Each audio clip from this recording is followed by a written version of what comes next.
if we have an episode that's going up on Friday, which is very likely, Peter, do you want to add anything, or Rory, do you want to add anything about Alloy merch, or do we want to do any shout outs on pod? There's LA merch on There's Friday. Alloy merch. Not very much. We're not printing a lot of LA merch. It will probably be gone very quickly, hopefully. But move fast. Yeah, Peter, do you want to say anything formally about the record on pod? Yeah, sure. I made a record. I guess we could talk about that. I mean, we'll talk about this more in a future episode. But yeah, this is the remember when I went to Australia, when I went to that big car race at Bathurst, that was so much fun and had such a fucking amazing time. I also made a record while I was there, and it's called Half Staff Blues, and by the time you're hearing this, the single will be out. It's called The End of Your Empire, and there's a video for that you can watch on YouTube. Go to vehicular video. It is a vehicular vehicle. Yeah, I'll link it in the description when the episode goes out. I gotcha. But yeah, go and check it out. There will be a Bandcamp pre-order link. The full album will be out in September, but you can order it now and get that one song, and you'll get all access to all the rest of it. And that money will go into my pocket and defray the costs of making this record, and would be like massively fucking appreciated. But you can also listen to it in other places too. It's really good. It's fun to listen to. The songs are really good. It's a great record. Thanks, man. It's a really good last record. Night. Yeah, it's fun for me to listen to. Yeah, it's like it came out really fucking.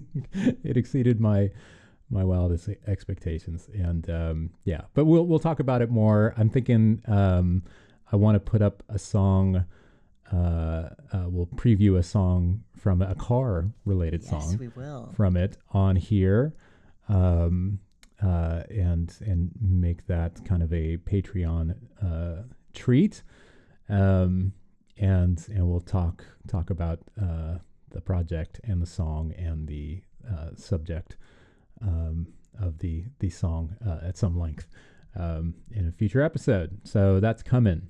And while you are on Bandcamp Friday, August 1st, you should also consider going over to popfilter.bandcamp.com and checking out the Peter's Compatriots from the new record and seeing what they're up to. Yeah, these are the guys that I made this record with, and they're this fucking incredible band and group of people in and around Melbourne mostly, but there's so much fucking incredible music happening in Australia for the last 10 years, and these people are at the top for me. So pretty great. And they seem very nice. Check it out. Yeah, good stuff. Very cool.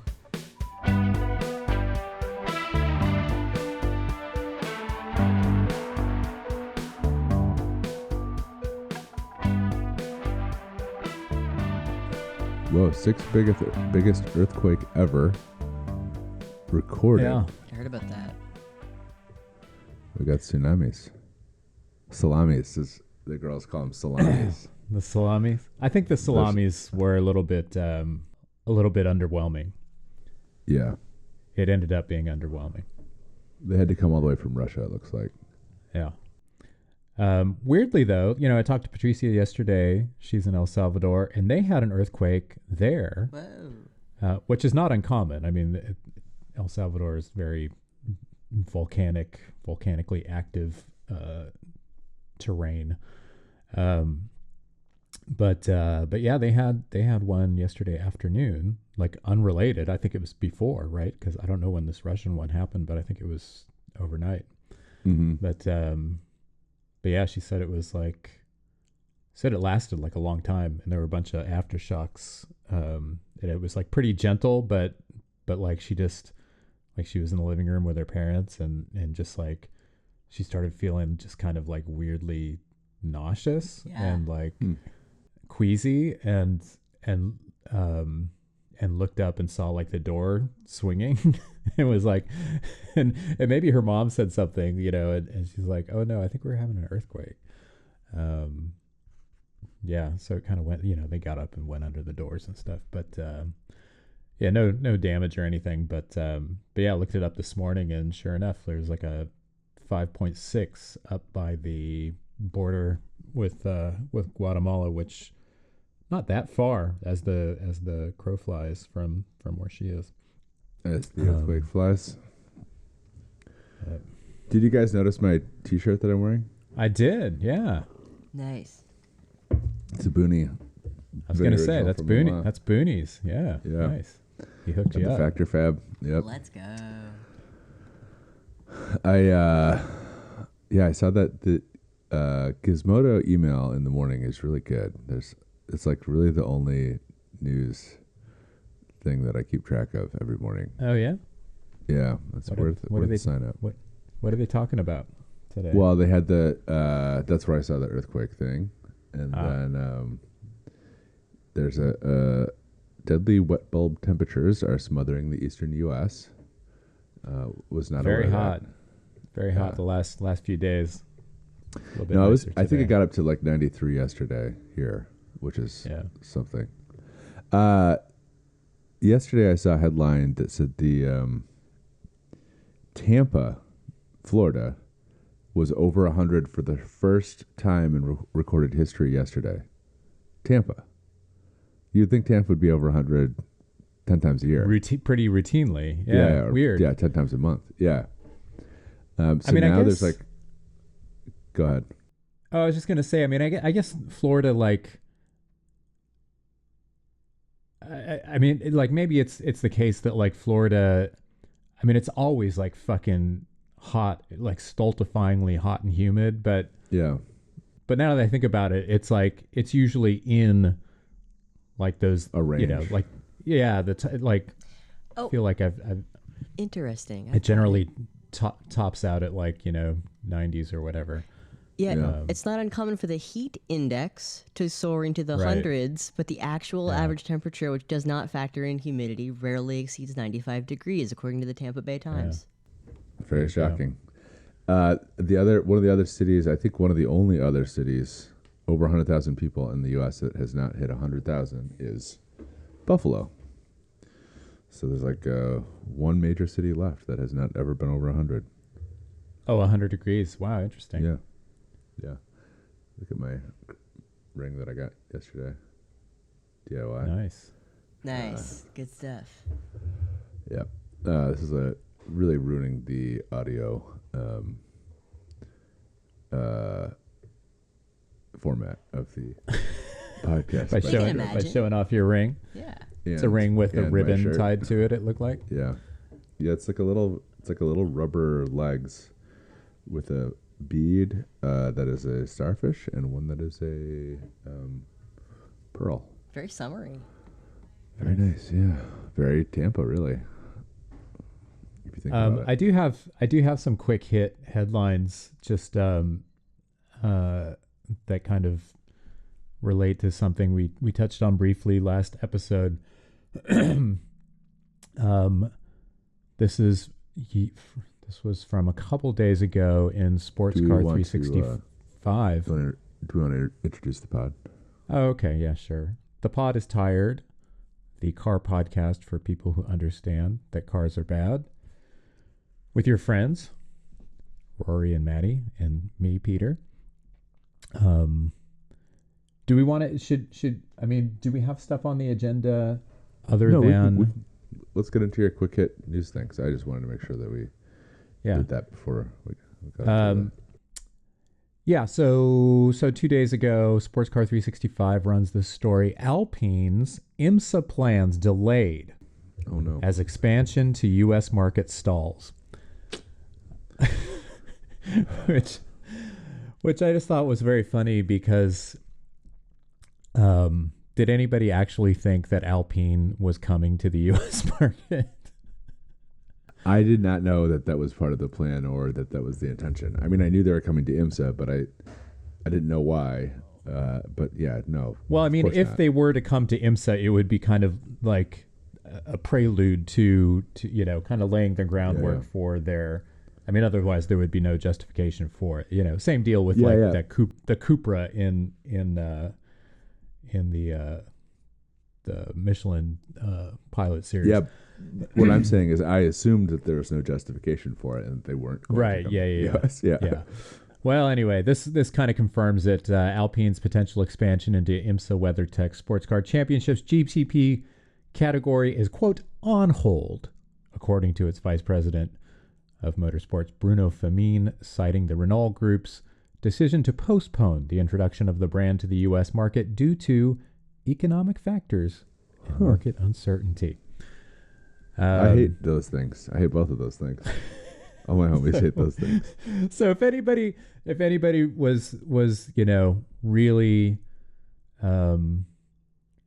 really hyped to see another Stellantis brand coming to the U.S., I'm sorry to be the bearer of bad news, but it seems that that's somewhat unlikely. The other story is this is from RT.com also from 2 days ago. U.S. tariffs to cost German car giants over 10 billion euros. Study. The EU nation's automotive industry has already been battered by rising costs and falling demand. And this is citing a study. It's citing a story that ran in Financial Times. Germany's leading car makers are set to lose over 10 billion euros, $11.6 billion in cash flow this year due to U.S. trade tariffs, according to a study cited by the FT. The industry is already contending with soaring energy costs, falling sales, and intensifying competition from China. Blah blah blah. Some talk about Trump and the tariffs. But this is the good part where you get into actual numbers. Mercedes-Benz is expected to see its cash flow plunge from nearly $11 billion last year to $3 billion this year, according to analytics platform Visible Alpha, cited by the FT. Forecasts for Volkswagen were slashed to $3.8 billion, less than half of last year's $9.5 billion, while BMW's cash flow is projected to dip slightly.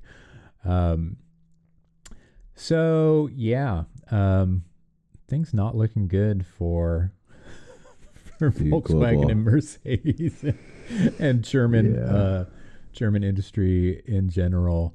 Like I say, I do wonder when some of these we're going to feel some of these effects in our fun stuff that we like to follow. I don't know. Yeah, maybe it won't happen. Maybe it will never happen. Maybe things just keep going for some incomprehensible reason. Maybe there's no consequences for any of our actions ever. Probably not. Sometimes it seems like that, Sometimes, it seems like the fundamental relationship, like the cause and effect relationship, has been somehow temporarily disrupted, and the old reaping / sowing the timelines. Yeah, the timeline is just completely fucked, and everything that happens the reaping sowing disjuncture. Yeah, we've all transitive property inherited the wriggling out of it property from Donald Trump, and now we're all once he's gone, though, then the whole house of cards comes down, right? That's gotta be I think we're right back to chickens, roosting, etc. Roosting, etc. Yeah. But yeah, it's maybe not. I don't know. I think the Volkswagen's in enough trouble. I feel bad for those guys. They're not doing good. They're having a hard time. Anyway, yeah, that's good. That's good to hear about the Germans. I think they're probably thrilled. Yeah. It's a shame. It's a real shame. Is there anything else you guys want to hit, or should we talk about Earle MacPherson? I think we should talk about Earle. I don't have much. There's nothing in the news lately. We did talk about Land Cruisers last episode, but yeah, I don't. There's just it's the summer doldrums, man. It's just nothing happening, right? Yeah. Well, this is where it's good to pick up like a really old issue of a car magazine.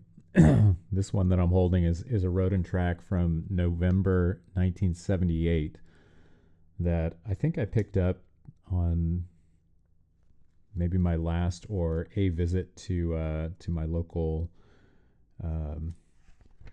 car book and diecast model emporium, and had just been sitting around in my office until just untouched until I picked it up the other day just out of boredom and started thumbing through it. And man, the great thing about like old car magazines is, I mean, they're just such an incredible time capsule in so many ways, because you get your big cigarette ads,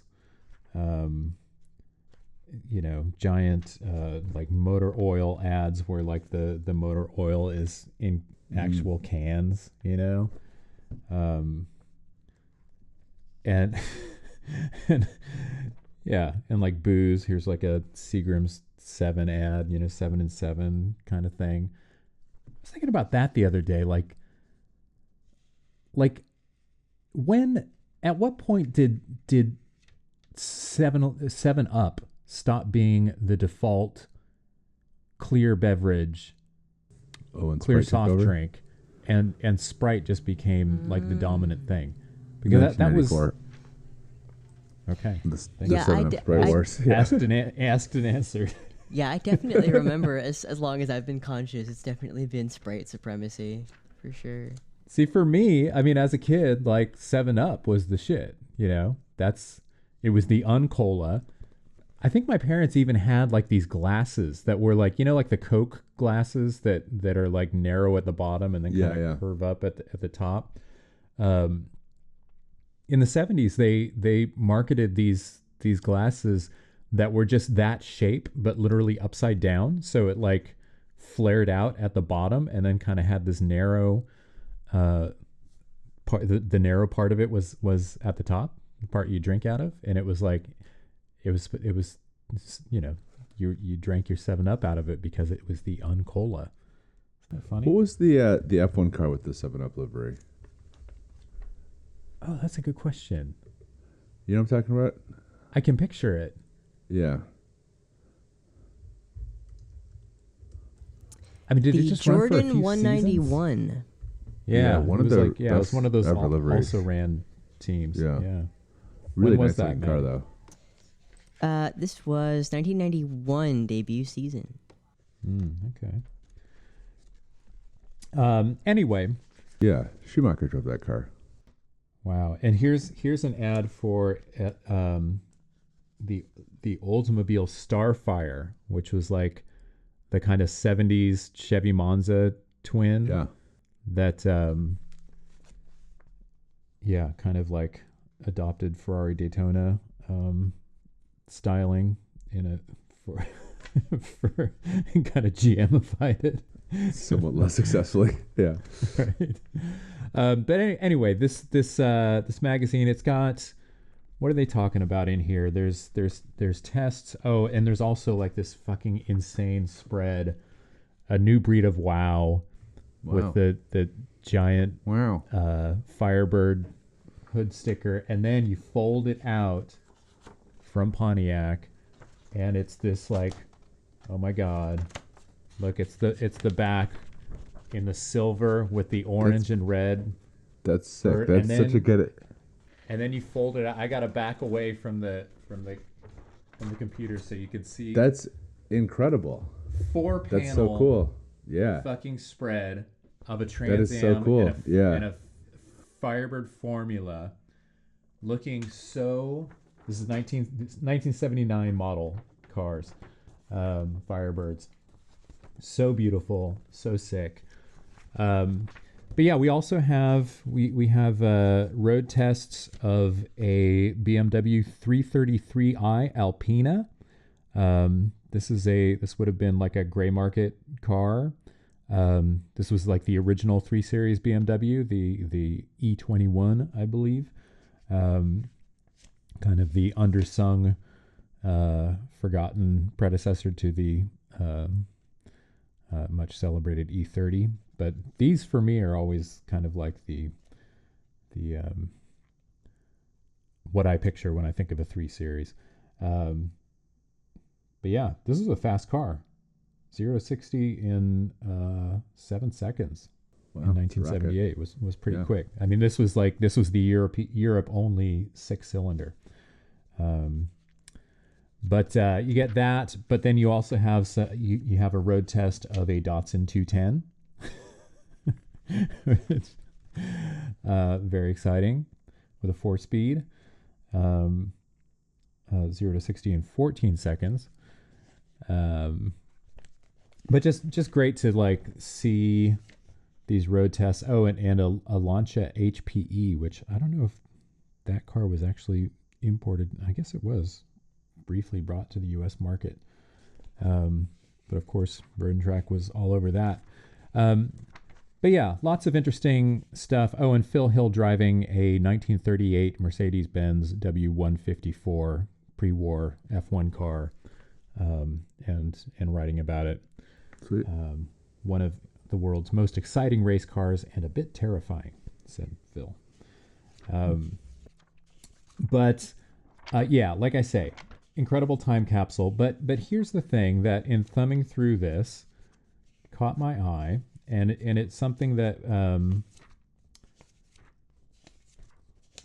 you wouldn't think would be that interesting, but I can find it here. Oh, and a couple of great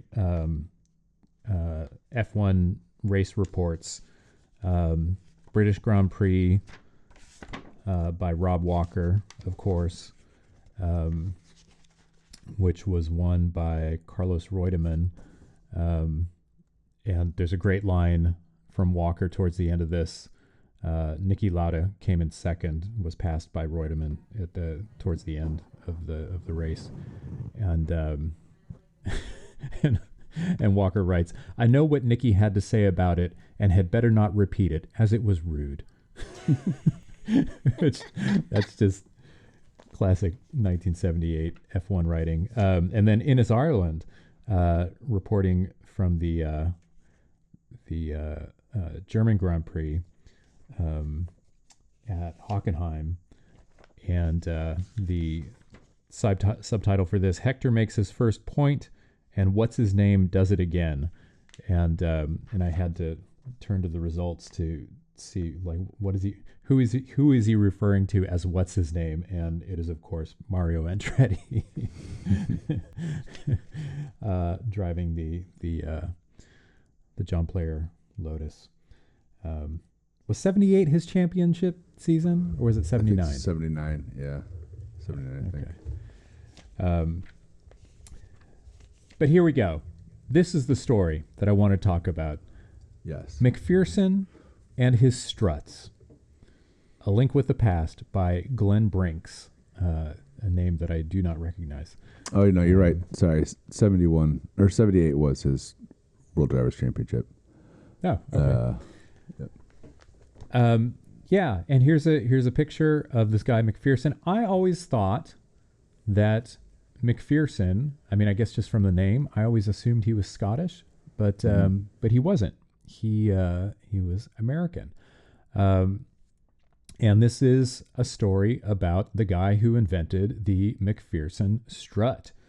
And maybe we should just for background, what is a MacPherson Strut, you might ask?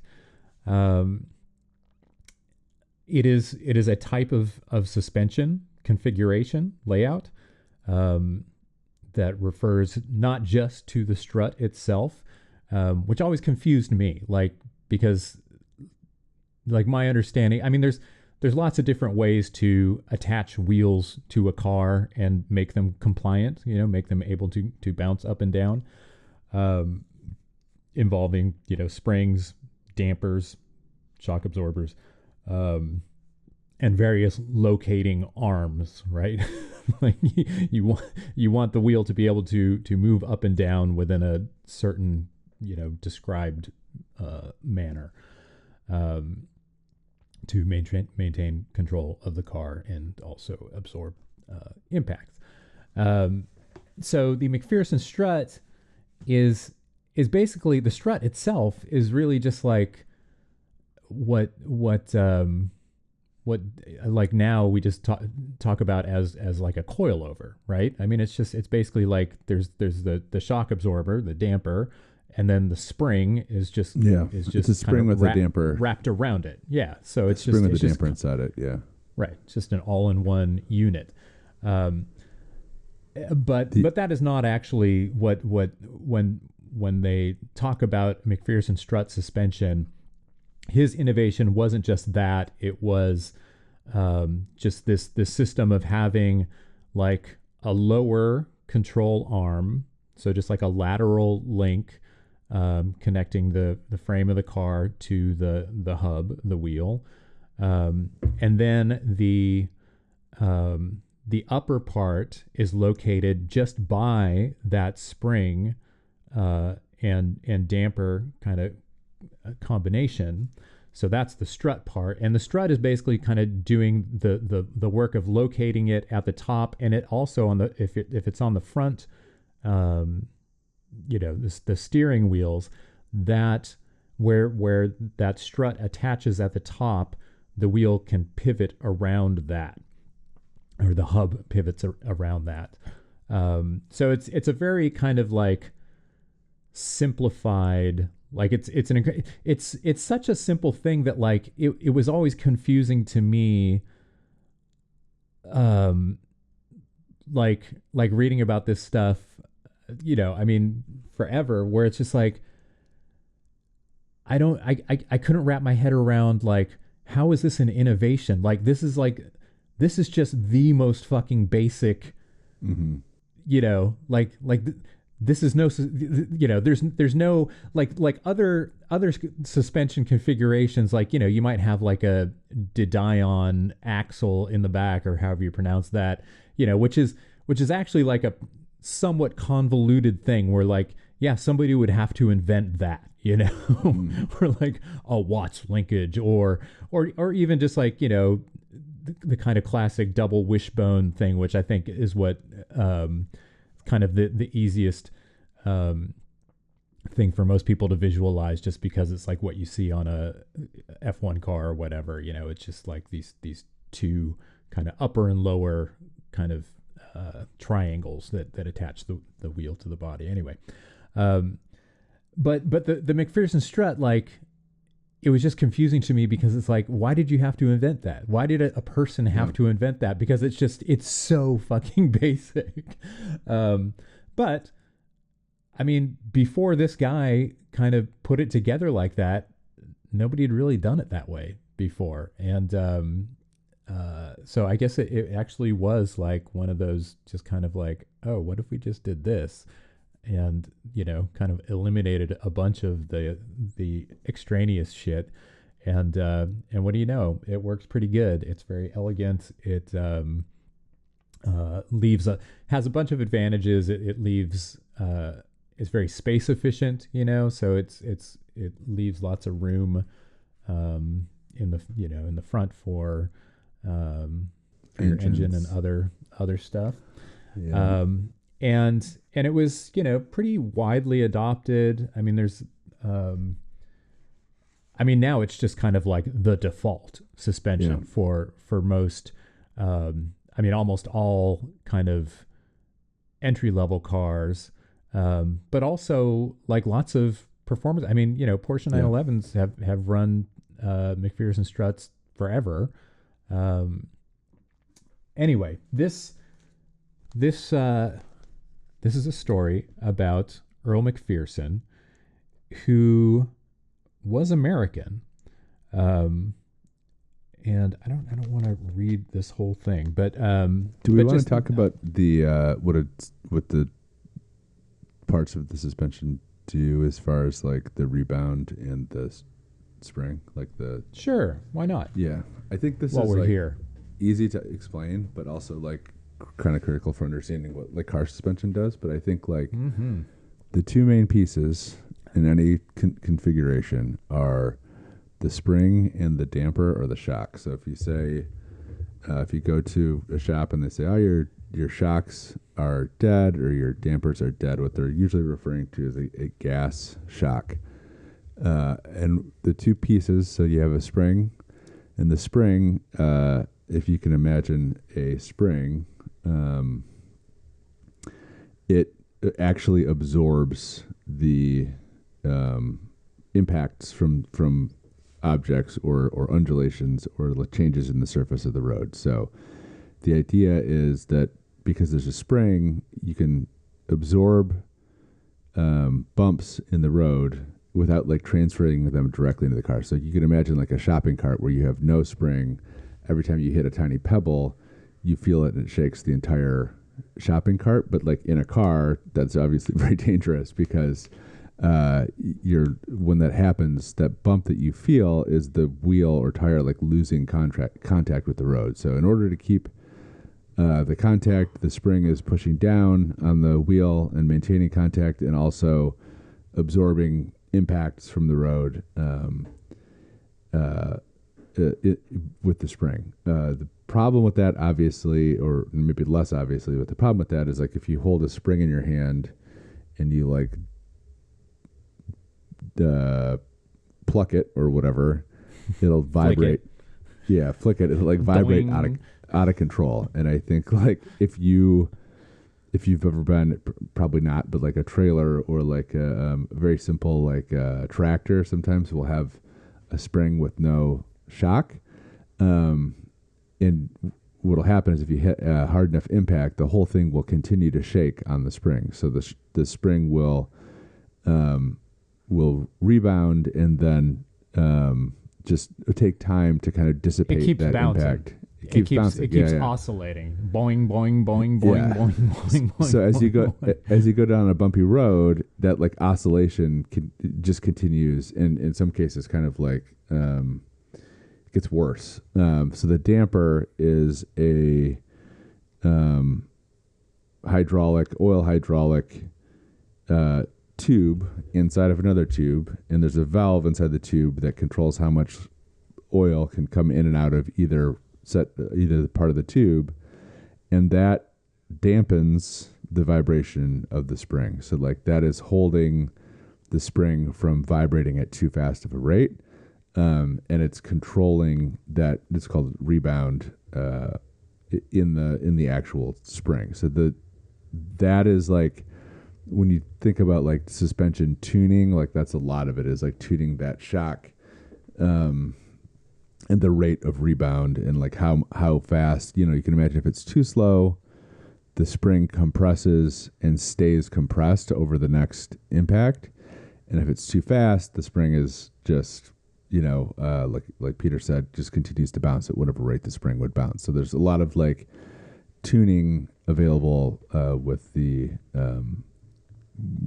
that rate of rebound in the actual damper part of the shock, and that's kind of what happens. So in this case, you have a couple of really simple links holding the car or holding that whole assembly to the car, and then you have the actual MacPherson strut mounted to the wheel. And that is then connected to the car on an up and down basis with the strut or the damper with a spring wrapped around it. So is that clear? Does that make sense? Maddie, are you envisioning? Yeah. Oh yeah. No, it's All right.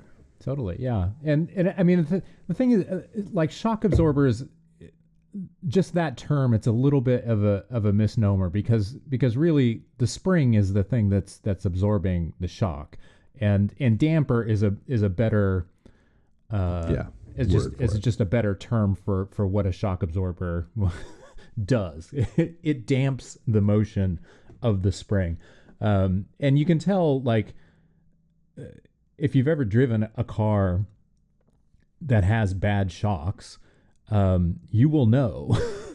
Like, you will know when your shocks are going bad, or you can see it. I mean, I've seen fucking people like, you know, you see it like a clapped out old car, like go over like some railroad tracks or whatever. And you will see it like continuing to bounce up and down as it, as it drives down the road.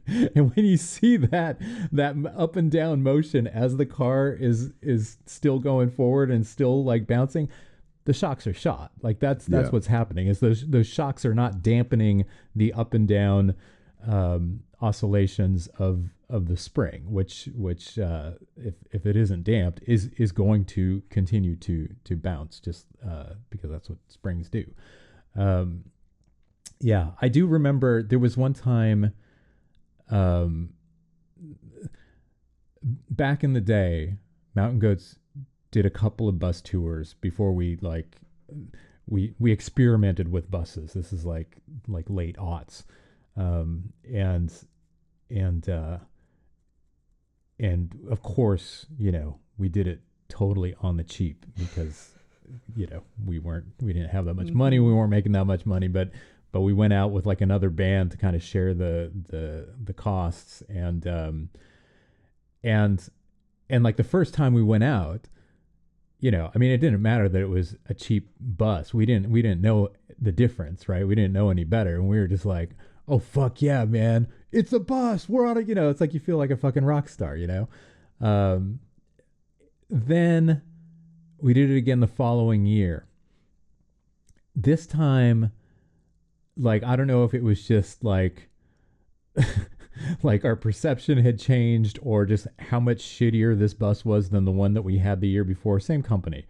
And come to find out later, like, this company is pretty fucking notorious for just having clapped out shitty, cheap old buses. You get what you pay for.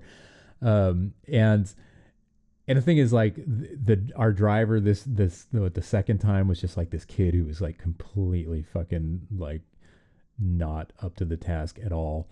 And so not confidence inspiring. And when you're trying to sleep on a moving bus, like, that confidence factor is pretty important.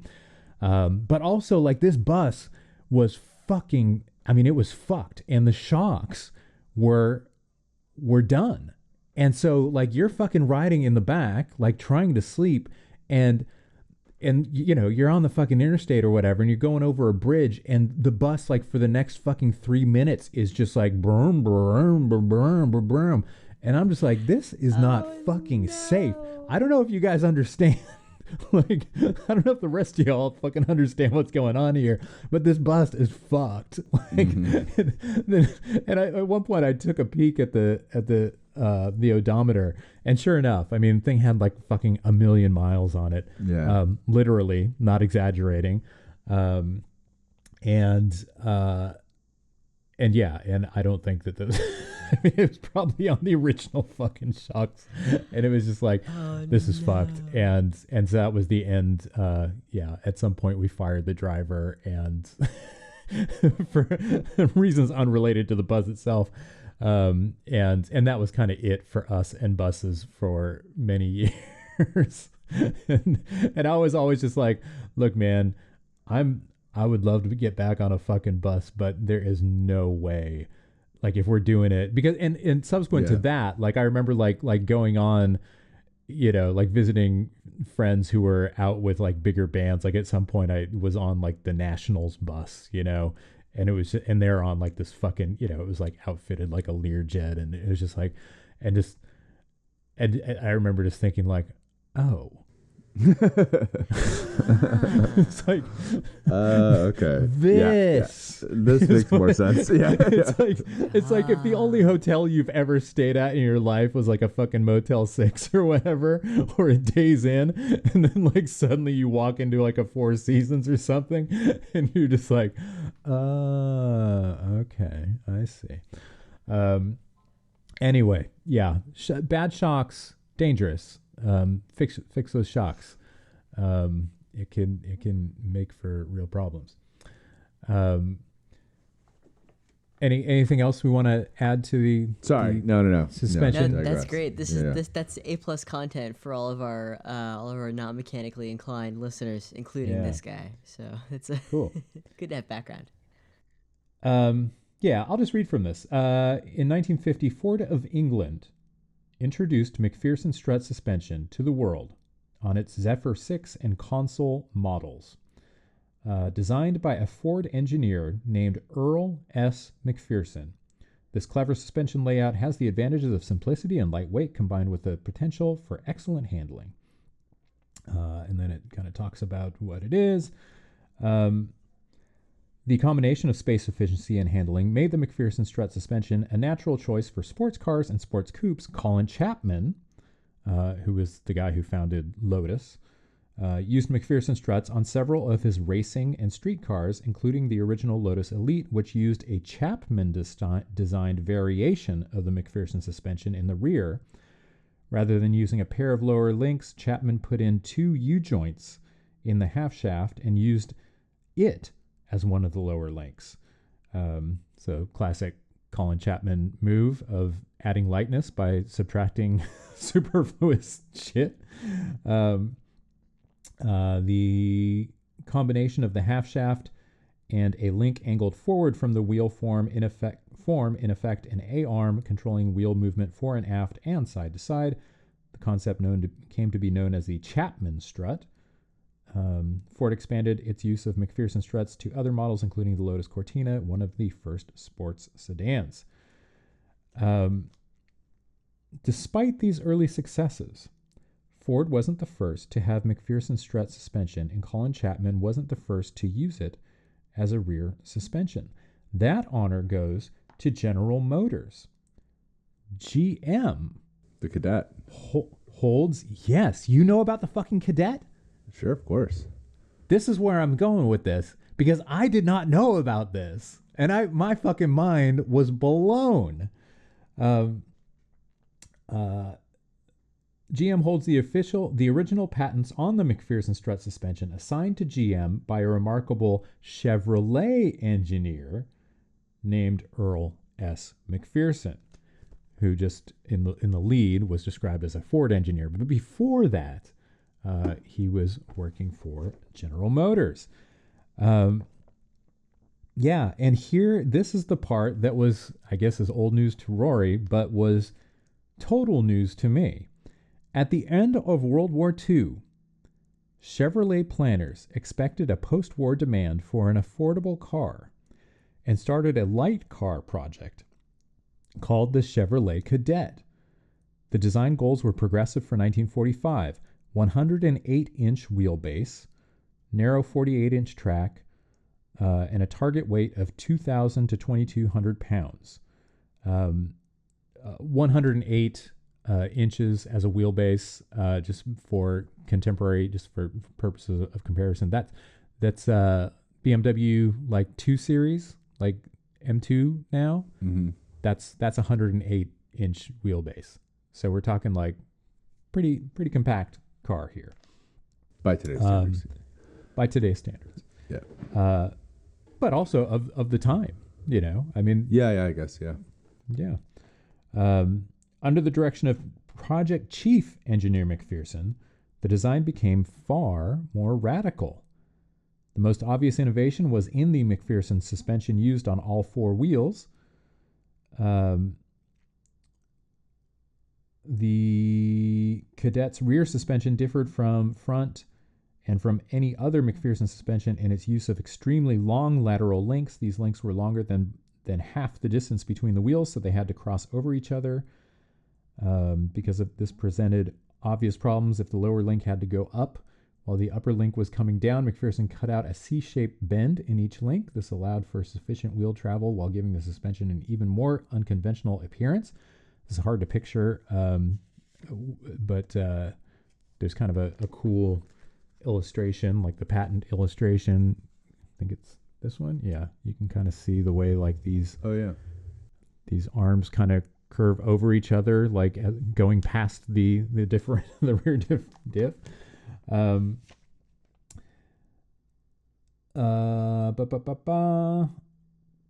so this was the 1947 patent application for these struts that were designed for this car. He didn't stop with suspension because of the light weight of the car. The unsprung weight, wheels, tires, and suspension, had to be correspondingly light to permit a smooth ride. So MacPherson specified tiny 12-inch wheels for the Cadet. So this would have been like mini type wheels, like an Austin Mini. The Cadet's 6-cylinder engine had small flywheels at both ends rather than a large one in the rear. This allowed the engine to be tilted downward at the rear, lowering the drive shaft. In concert with this, the 3-speed gearbox was mounted under the seat and connected to the engine with a steel tube about 4 inches in diameter. These two innovations eliminated the drive shaft tunnel and transmission hump, leaving more legroom for the driver and front passenger. The rear of the transmission was connected to the differential by an approximately 3-inch diameter tube, so the engine, gearbox, and differential were all rigidly connected into one unit. So almost like a torque tube kind of configuration. A layout permitted by the independent rear suspension. Other advanced ideas on the Cadet included a hydraulically activated clutch and diaphragm spring, suspended clutch and brake pedals, and an aluminum intake manifold. The innovations worked, but they added to the manufacturing cost of the Cadet, making the goal of a $1,000 selling price impossible to meet. I did look up what $1,000 in 1947 is in today's dollars, and there were cars post-war. I mean, like the cheapest, the entry level, like Fords and Chevys, like circa, late 40s, were around $1,000. That's $14,000 in 2025 money. So a price at which you cannot buy any car. Right. Yeah. Just leave that there. A third of the average, less than a third of the average transaction price for a new car in America. I hate living and being alive. Yeah.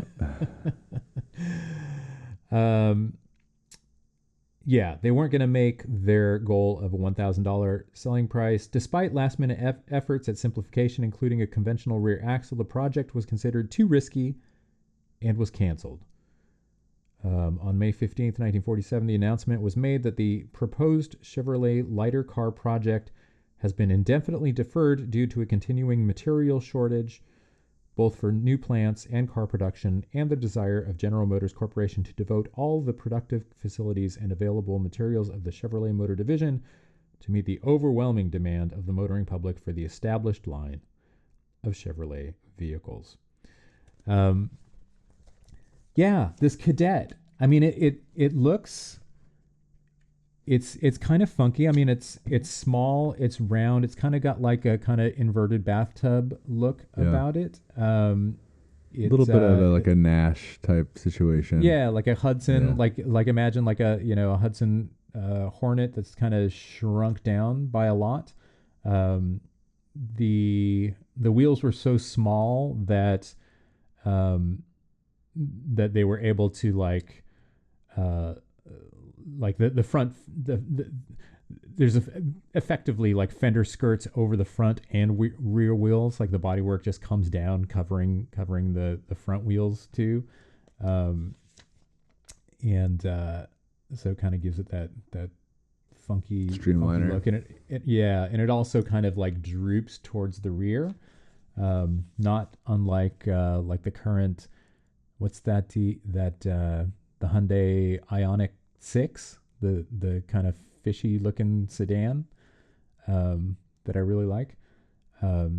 Yeah, it's kind of, or like a Citroen DS as well. I mean, it's kind of anticipates Citroen DS a little bit.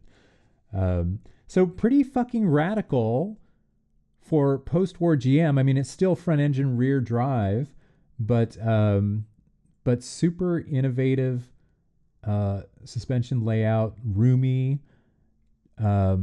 inexpensive. I mean, like, this would have been so fucking ahead of the curve at that time. Yeah. It would have given the American motor industry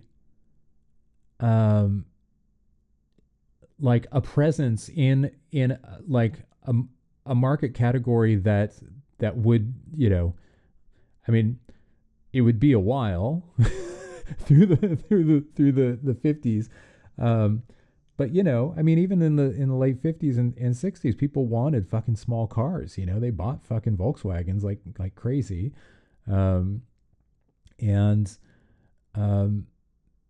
Yeah, I mean, it would have put the American car industry in a position where it would have been unlikely to have been completely, you know, overwhelmed by Japanese manufacturers selling inexpensive small cars, that efficient cars that people wanted come the fuel crisis. So just like just an you know, there's like an alternate timeline where where Chevy introduced this Cadet car in you know, late 40s, early 50s, and we actually had like smart, efficient, cool, practical, inexpensive, small American cars all along.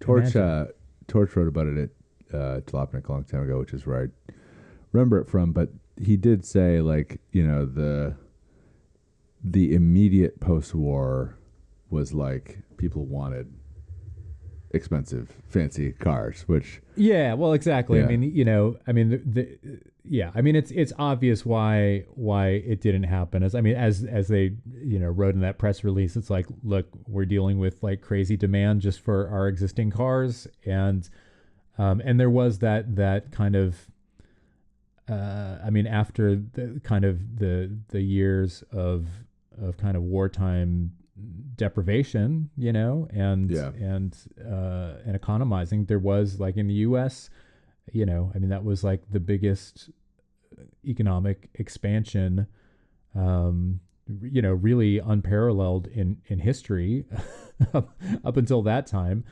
since I think eclipsed by what's happened in China in recent years. But yeah, I mean, that was a time of just like, yeah, post-war fucking exuberance, and people, you know, being flush and coming home and building houses and having families and fucking buying cars and wanting all of the goofy, wretched excess that that the big three could come up with, you know. But it is fun to imagine what it would have been like to have, you know, not just a fucking Nash Metropolitan, but like, yeah, Chevy Cadets tooling around on the roads as well. Yeah, would have been something. I mean, they, you know, the funny thing too though is, like, Chevy did and GM did, like, end up offering a bunch of cheap cars over the course of their history, kind of later. And it never really, like, hit for them. You know what I mean? Like the Nova, the Corvair, like there were some cheaper cars that sold well, but like they were never like a bread and butter product. And it is interesting to think about, you know, like the Beetle which was like a runaway success in the States, and then like all the Japanese stuff subsequent, which was like, again, like kind of less of a runaway success. Like kind of took some time to hit with people. Yeah. But it would be really interesting for me to like go back and look at like, is that a branding problem where it's like, a Chevrolet was just not you know what I mean? Like, because like the reputation was for whatever, like they weren't who you'd think to go to for a small car, or like were people who were, and I think this is probably the case, but people who were inclined to buy a Volkswagen were probably not inclined to buy a Chevy. You know what I mean? Like that's a kind of a whatever iconoclastic choice in 1955. Whatever, you know what I mean? Like it's like or even 65. Yeah. I wonder about that. I mean, just to use those examples, I feel like cars like the Nova. I mean, they were compact by U.S. standards, but they were still, kind of mid-sized cars. They weren't like really, they weren't small like the way like a Toyota Corona was. Right. Yeah. And talking like 60s, 70s,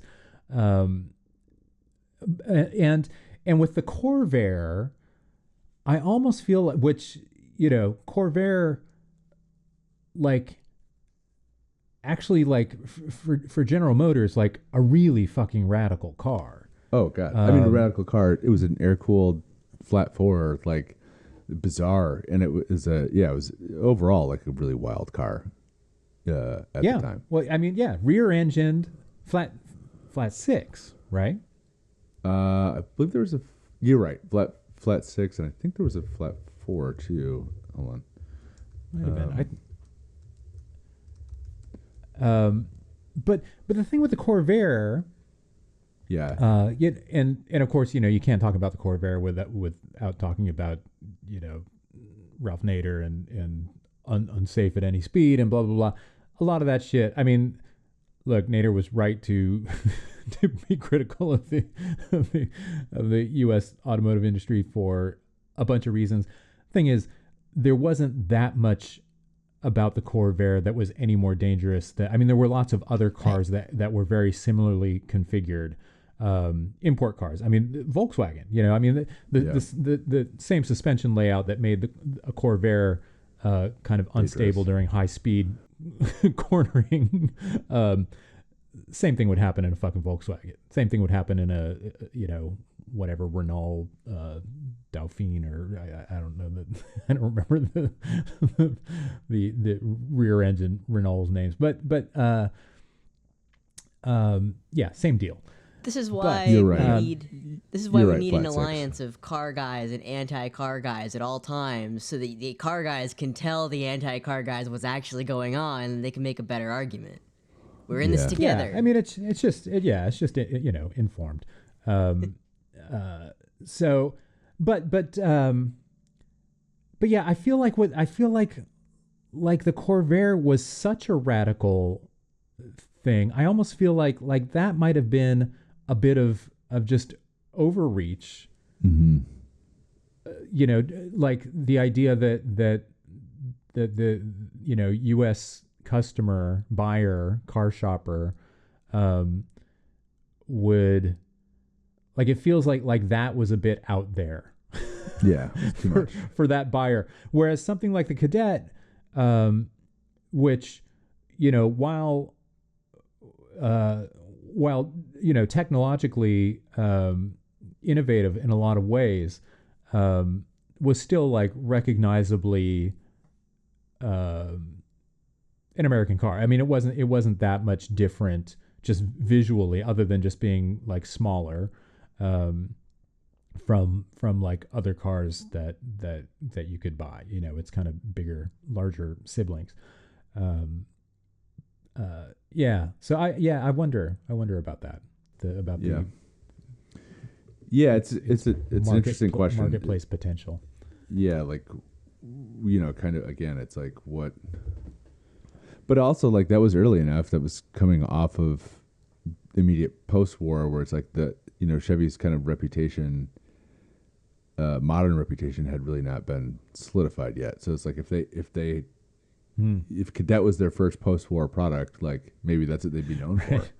You know what I mean? Like, nobody was talking about apple pie and mom and Chevrolet, right. representing Right. America in 1947.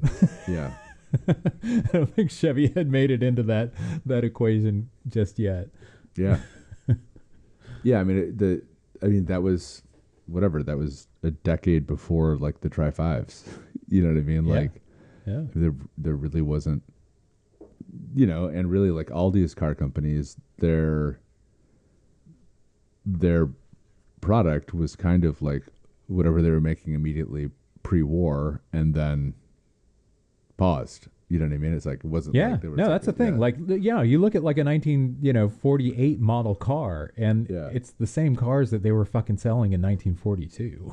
I mean, basically, kind of the entire industry just kind of was put on pause for the war, just because so many resources were going to just the war effort, just the industrial might of the country was pointed at that.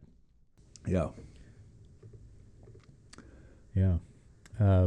Anyway, back to the MacPherson Strut. Okay. What? You have more to say about it? No. Anyway, sorry. I could look at the corporate page. Yeah. Speaking of U.S. industrial military might, did you see some of the stories coming out about how? Oh my god. how the 12-day Iran war used up like fully a quarter of our like missile interceptor supply. It's just in like, 12 days. It's so funny. Oh, we're ready for hot war with China. No problem. Right. Yeah. the thing that I posted on Tumblr was like a link to that. I just say, well, it's a good thing that wars never last more than 12 days, or else we'd be in really deep shit. No problem. If something happened, if somebody fucking actually, somebody that we're trying to pick a fight with actually said, okay, yeah, let's go. Yeah. You want? Or are we doing this? Okay, yeah, let's do it. Did I talk about the? I did talk about the road and track stories, right? The donk and the. Oh yeah. Okay. Yeah. It's a long time ago. The donk and the That wheel and the third. Yeah. That the issue innovations, yes. just came out. Oh, cool. On newsstand, so it's gonna. Ooh, I should pick it up. Yeah, I was gonna run down and get one. They do not have it at Horizon Books in Traverse City. They don't get road and track anymore. Damn. Seems bad.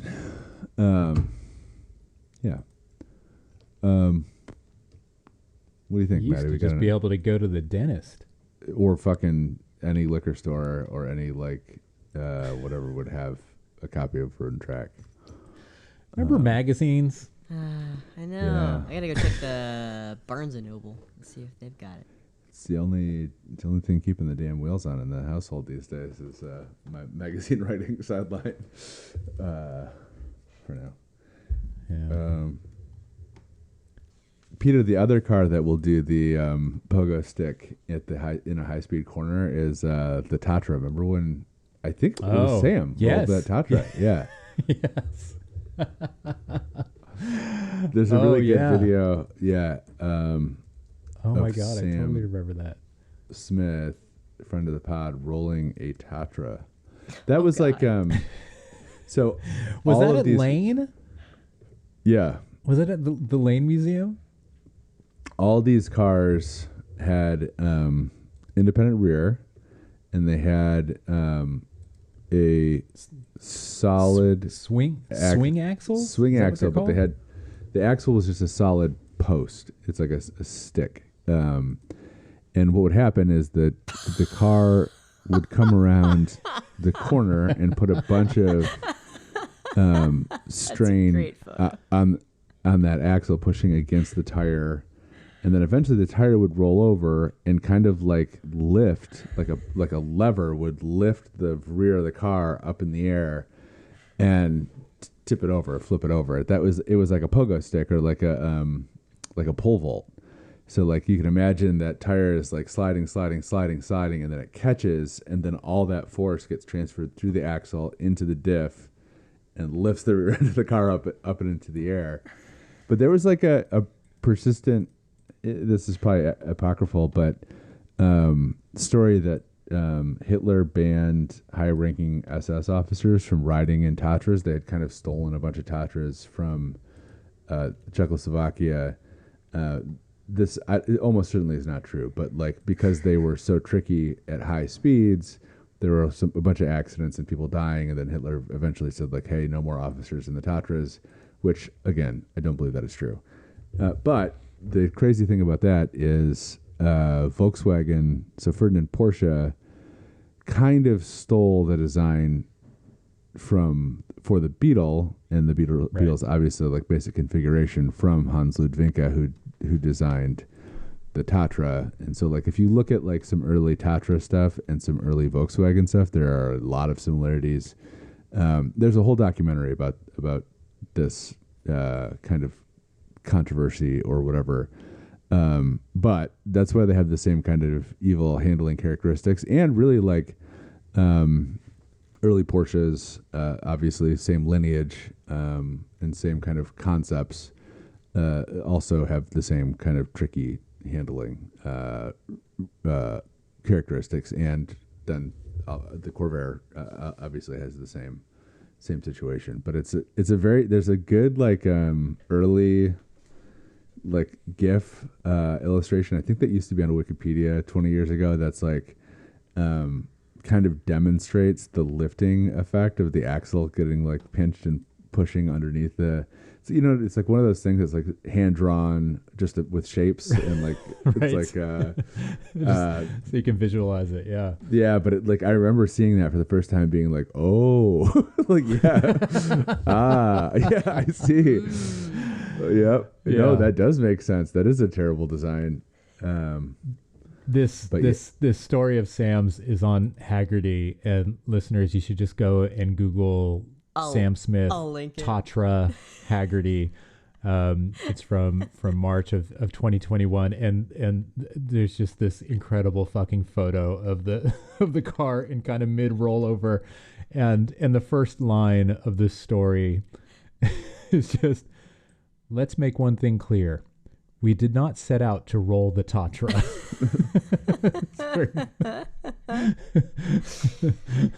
Oh man, we're gonna get Sam on for sure. Please. Yeah.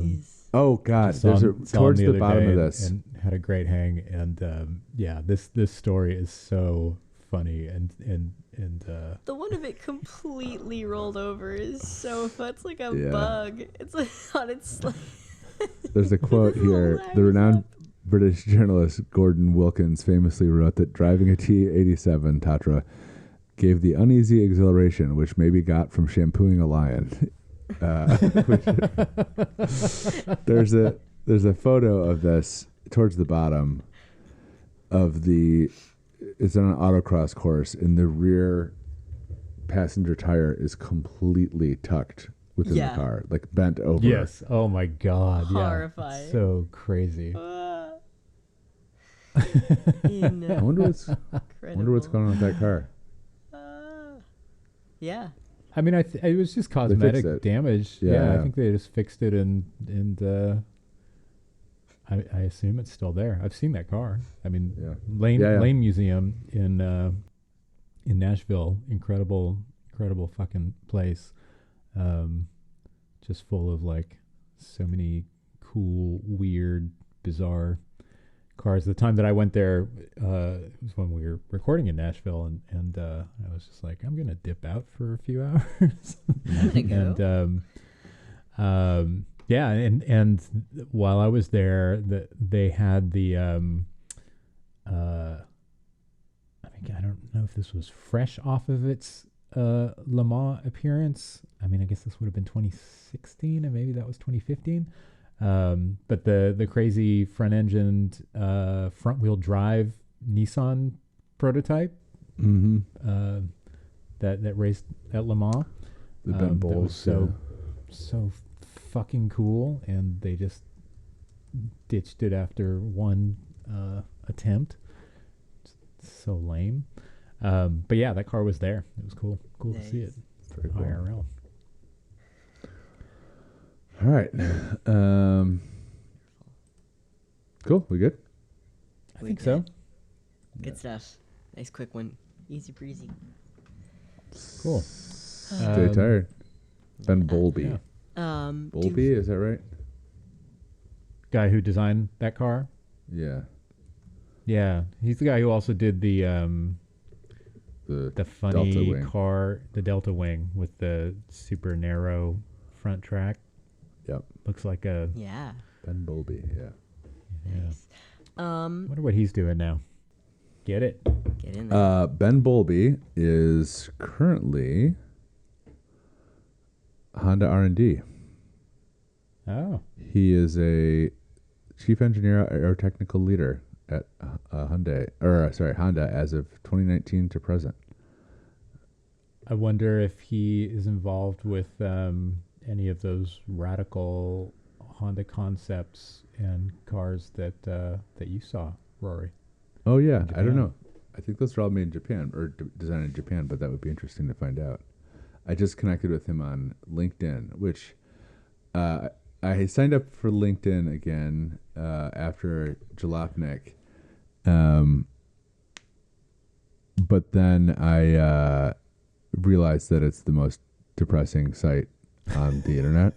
So now I'm just can't. I just can't. I'm do just- it, man. now I'm just making friends with race car drivers now and race car people, like stalking. Like, hey, Ben, what are you doing? Let's talk. So yeah, it's now just like a little fan outlet for me. But Nice. Love that. cool. Nice work, Fast. Should we give him a stay tired? Stay tired. Stay tired out there, and as you can hear, we're gonna have lots more fun stuff on the Patreon. So hop on board if you're not on board yet. Yes. Yeah, and apologies. I mean, I know that like things have been a little thin lately, but as you can see, we're all kind of ramping up with some Other stuff. launching some other big projects. So hopefully we'll as these projects get underway, we can return part of our focus to tired as well. But We're just getting up to speed. Yeah. I will probably remain at the same level of focus, unfortunately. Let's just be straight about that. I don't want to set expectations too high here. I guess so. Yeah, we should Yeah. set the bar low. Yeah, Peter and Maddie may become more Always- focused, but this is kind of where you're gonna go. always better to under promise and over deliver than than vice versa. But This but does yeah. represent my maximum focus. we're all operating at max capacity here. Yeah. Yeah. So cut us some fucking slack, man. Yeah. Um, This is the rest of my day. I've got 4.5 hours of audio to go through from the past couple of sit downs and recordings, and the next. There you go. I don't know. I won't leave my desk for 2 days, but episodes will be produced, and so all is well. But I'm happy. I love that we're back. We're so fucking back. It's back on, as the Ocean Party would say. So I'm psyched. I'm also psyched. All right, see you boys. Later, Gator. Peace.